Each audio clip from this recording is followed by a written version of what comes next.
Hello everyone, my name is Nikhil Jadon and I'm a student of BA600 class under Dr. James Caldwell. So, today I'm going to talk about the risk management, health safety and security in the organization. However, in the last section of my slide, I've also added my interview with Dr. G.S. Aluwalia, who's the HR head in Visa Corporation in Austin, Texas. But before we move into that, let's dig deep into the basic concepts of risk management, health, safety, and security. Let's start with a famous quote around the risk management from Gary Cohen. He said, if you don't invest in risk management, it doesn't matter what business you are in, it's a risky business. I believe it's all true across all the business and industries. I guess risk management framework is a crucial aspect of any business and industry. So no matter what industry or business you are in, you have to have a risk management framework in place to safeguard stakeholders' business interest.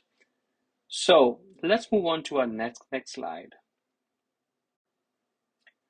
So for designing any risk management framework, we have to have four factors in mind.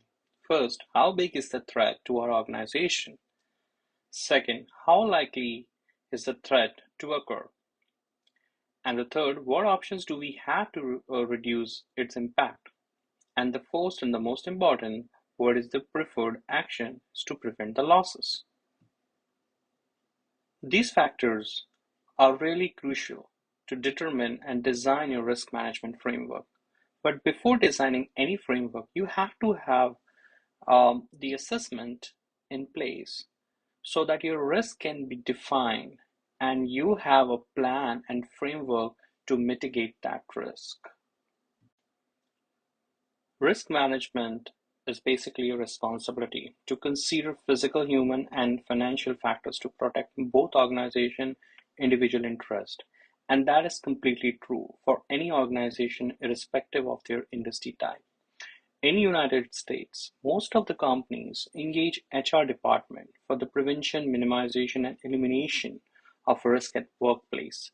And they are the one who make sure that company is following all the compliances and standard from the federal government as well as from the state and local bodies. Because consequences would be lethal if they fail to comply any regulation defined by federal, state, and local bodies. Many companies received fines, sanctions if they fail in the compliance inspection. So it's really, really important, crucial for any company to follow the compliances. So when HR has been involved in the risk management framework, they clearly classified the risk-based management framework into three main categories. First is health, second is safety, and the third is security. So health of an employee is really important. Safety is also important, and I believe the security is essential. So we have seen in so many companies nowadays that they're working so hard actually for the well-being of the employees, and they're really focusing on their health now. And we have seen so many, so we have seen so many cases in the companies where they're really working on a safety of their employees, and they're providing a good framework around that. And the last is securities, which is really important because we have seen so many cases of, the security breaches in the past recent days, and some gun violences, and where the shooters have entered the building. So it is really important to have the biometrics and the CCTV cameras in place so that these things can be monitored centrally. Let's talk about some legal requirements for safety and health. So there are many laws and legal applications around safety, and so in this slide we're going to talk about those federal laws. First is the Workers' Compensation Law, which was created in 1900. And I'll give an example of Missouri State Workers' Compensation Law here. Any employer with five or more employees, and all employers in the construction industry are required to provide a protection for their employees under Missouri's Worker Compensation Law. Most employers do this by purchasing workers' compensation insurance. The second is the Family and Medical Leave Act, which provides a certain employee with up to 12 weeks of unpaid job protective leave per year. It's also required that their group health benefits be maintained during the leave. Third is the American with Disabilities Act. Uh, uh, the American with Disabilities Act became a law in 1990. The ADA is a civil right law that prohibits discrimination against individuals with disabilities in all areas of public life, including jobs, school, transportation, and all the public and private places that are open to the general public. The fourth is the FLSA, which is the Fair Labor Standard Act, established to set up the minimum wage. Overtime, record keeping, and the Youth Employment Standard affecting the employees in the private sector and in the federal, state, and the local government. And the fifth is the OSHA, which is Occupational Safety and Health Administration, and more commonly known as the OSHA, is responsible for protecting workers' health safety in the United States. The Congress has created the OSHA in 1971, following its passage to the Occupational Safety and Health Act in 1970 to ensure the safety and the health working conditions for the workers by enforcing workplace law standard and also providing the training, outreach, education, and assistance. Congress enacted the OSHA Act in response to the annual workplace accident that's resulted in 14,000 workers' deaths and 2.5 million disabled workers annually. Since its inception, the OSHA has cut the work fatality rate more than half, and it has significantly reduced the overall injury and the illness rates in the industry where OSHA has concentrated its attention, such as textile and excavation. So in this slide, we will talk about the different approaches of effective safety management. And effective safety management has been classified into three categories: organizational approach, individual approach, and the engineering approach. Let's talk about the organizational approach first. So it has been a crucial aspect of any effective safety management framework where you have to define a safe jobs, you have to define or develop these safety policies, you have to define a safety committees, and you have to provide a coordination in case of accident investigation. Similarly, if you see the individual approach, where the individuals are responsible for providing the safety management net, they have to reinforce the safety motivation and attitude. They have to provide employ safety training. Now, there has to be some rewards for safety and incentive programs, and they have to discuss about the safeties in the meetings at the work site. And the third is the engineering approach, where designing a work settings and equipment is necessary, evaluating and using the equipment is necessary, applying the ergonomics principle, and implementing the safety procedures at the workplace is really essential.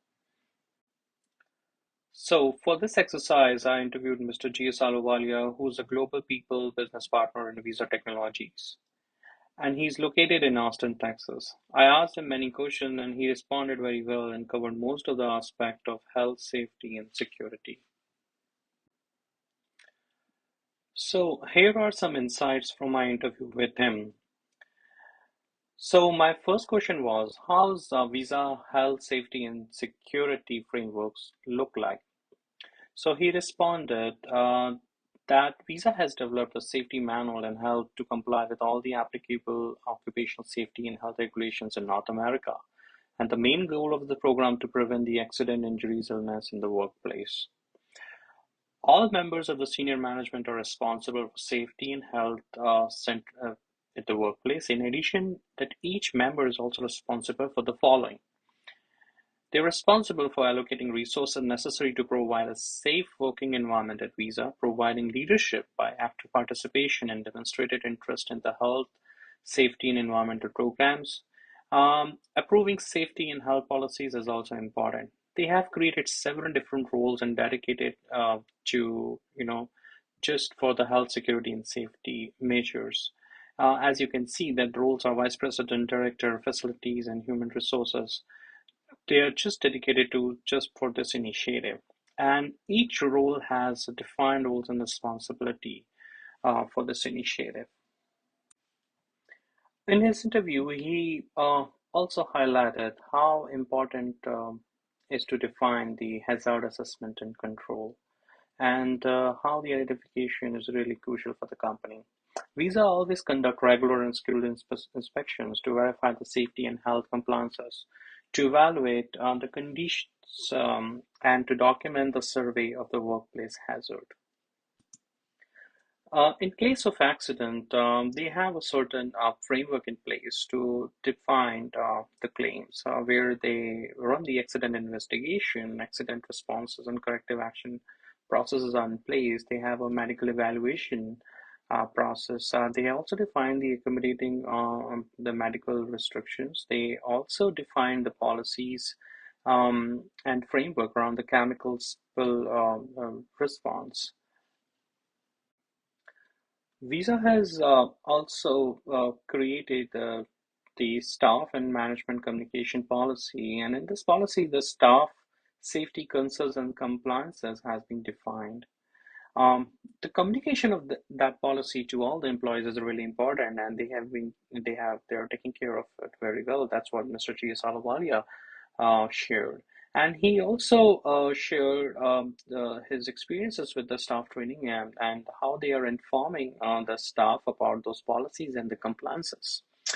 And the last part actually, which he emphasized on, and where they, to let the company know about the workers' compensation in case of any accidents, and in case of the minimum wages, and how the companies are defining and following the federal and state and local policies around that. So in this presentation, we learned about risk management, health, safety, and security of any organization, and how the federal laws has been defined to cover these aspects. We also learn from the experience of G.S. Ahluwalia how he has defined such policies in Visa Corporation. So thank you for being with me, and have a wonderful day ahead.